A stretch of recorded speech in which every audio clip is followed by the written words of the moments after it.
Évangile de Jésus-Christ selon saint Luc.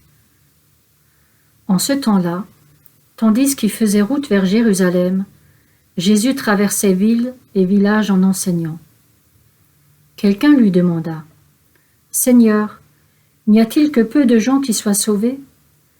Jésus leur dit : « Efforcez-vous d'entrer par la porte étroite, car, je vous le déclare, beaucoup chercheront à entrer, mais n'y parviendront pas.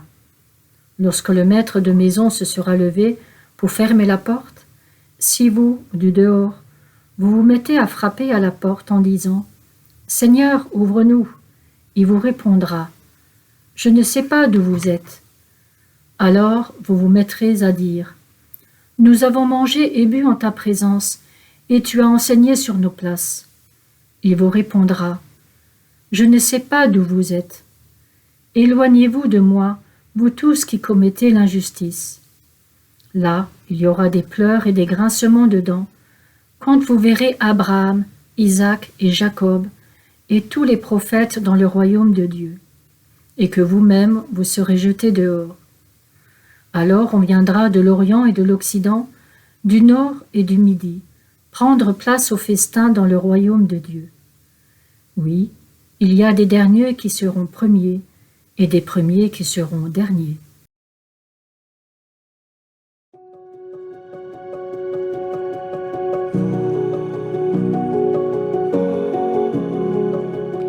La question que pose cet anonyme à Jésus nous intéresse. N'y a-t-il que peu de gens qui soient sauvés ? Nous aurions bien aimé que Jésus donne une réponse précise à cette question. Si Jésus avait donné une réponse large, nous aurions été rassurés. Si en revanche il avait donné un chiffre bas, nous serions peut-être inquiétés, ou nous aurions redoublé d'efforts pour tenter de faire partie du petit nombre. Et Jésus ne répond pas directement, peut-être précisément pour que nous évitions une assurance paresseuse ou une inquiétude démesurée. Mais il nous donne la direction générale. Efforcez-vous d'entrer par la porte étroite. Le chiffre ou la proportion des sauvés n'a en réalité pas tant d'importance que ça. Ce qui est important, c'est que, quelle que soit notre situation, nous mettions en œuvre tout ce qui est aujourd'hui à notre portée pour nous convertir et participer à la construction du royaume.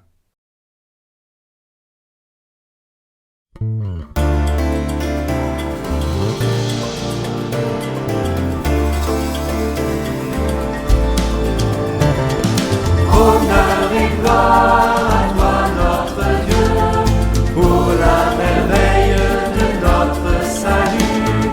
Viens nous sauver, nous montrer ton amour, par ton esprit donne-nous la vie. Aujourd'hui, Dieu vient sauver son peuple, par Jésus, le grand prêtre éternel. Ce repas célébré en mémoire de lui, au pied de la croix nous conduit. La puissance de Dieu rend présent parmi nous, la Pâque de notre Seigneur.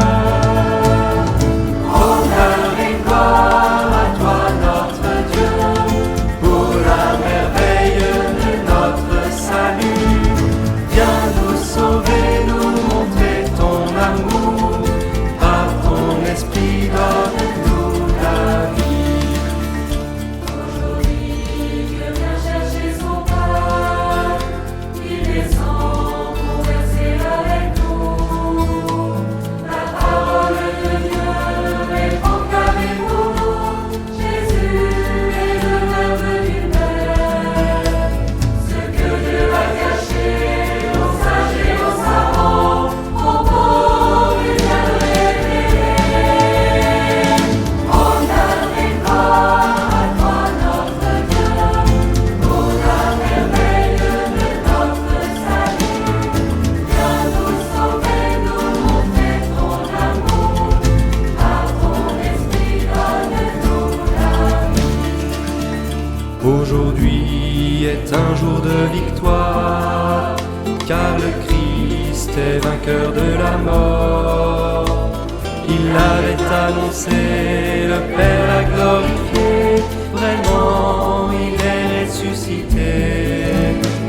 À ceux qui étaient morts, à soit en lui.